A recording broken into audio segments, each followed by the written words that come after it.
Vocational থেকে তোমরা উচ্চ মাধ্যমিক পরীক্ষা দিয়ে সবেমাত্র বের হয়েছো। আশা করি তোমাদের সকলের পরীক্ষা ভালো হয়েছে। তোমাদের ১৯টা এমসিকিউ প্রশ্নের উত্তর দিতে হয়েছে। আমি ১৯টা এমসিকিউ প্রশ্ন এবং ১৬টা এসএকিউ প্রশ্ন মান ১-এর প্রশ্নের উত্তর তোমাদের বলে দেব। তোমরা একটু মিলিয়ে দেখে নাও কত নম্বর পাচ্ছ ছোট প্রশ্নে। প্রথম প্রশ্ন ছিল, নিত্য যেথা তুমি সর্বকর্ম চিন্তা আনন্দের নেতা। তুমি বলতে কবি কার কথা বুঝিয়েছেন? এটি উত্তর হবে বিশ্বপিতার কথা।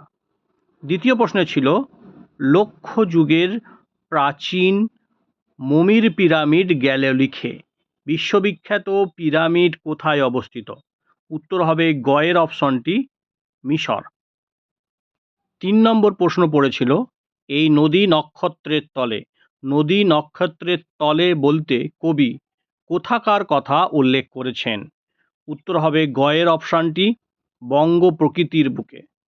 ৪ নম্বরে পড়েছিল তোমাদের, আমার মশারি চারিদিকে ঘুরিয়া বেড়াইতেছে। আলোচ্য অংশে কি ঘুরে বেড়ানোর কথা বলা হয়েছে? অপশান হবে ৪ নম্বরটি চেতন পদার্থ।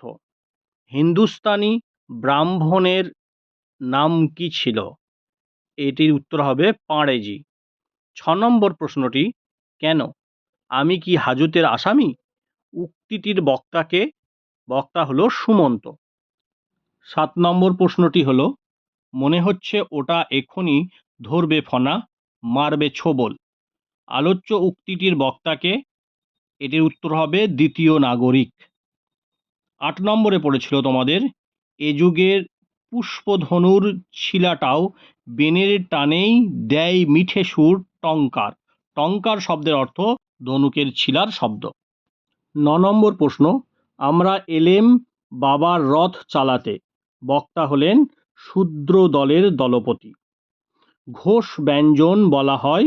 গ নম্বর অপশানটি হবে বর্গের তৃতীয়, চতুর্থ, পঞ্চম বর্ণগুলিকে।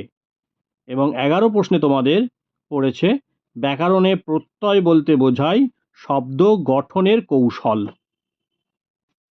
১২ নম্বর প্রশ্ন, বৃদ্ধ শব্দটির মূল অর্থ বৃদ্ধিপ্রাপ্ত, পরিবর্তিত অর্থ বুড়ো। এটি শব্দার্থ পরিবর্তনের কোন ধারা অনুসারে? উত্তর হবে কয়ের অপশান অর্থ সংকোচ। ১৩ নম্বর, আসত্তি শব্দের অর্থ কি? উত্তর হবে নৈকট্য। ১৪ নম্বর, অহিনুকূল সম্বন্ধ বাগধারাটির অর্থ হল ভয়ানক শত্রুতা।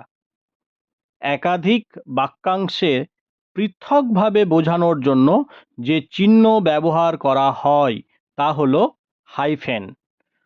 অযোগবাহ বর্ণগুলি হল অনুস্বর, বিসর্গ।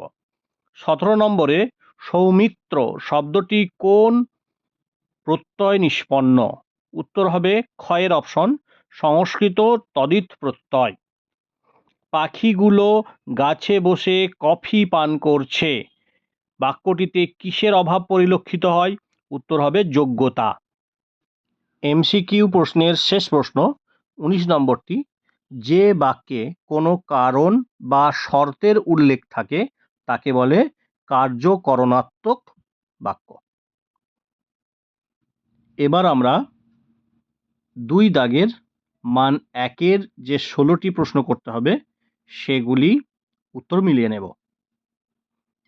আমি গাহি তারি গান কবিতায় কবি কাদের উদ্দেশ্যে গান গেয়েছেন? উত্তর হবে যৌবন শক্তির উদ্দেশ্যে। ২ নম্বর প্রশ্ন, সেই দিনও দেখিবে স্বপ্ন। সেই দিনও বলতে কোন দিন এর কথা উল্লেখ করা হয়েছে? উত্তর, যেদিন নদী নক্ষত্রের তলে বঙ্গ প্রকৃতির সবুজ মাঠ স্তব্ধ হবে না, সেই দিনের কথা বলা হয়েছে।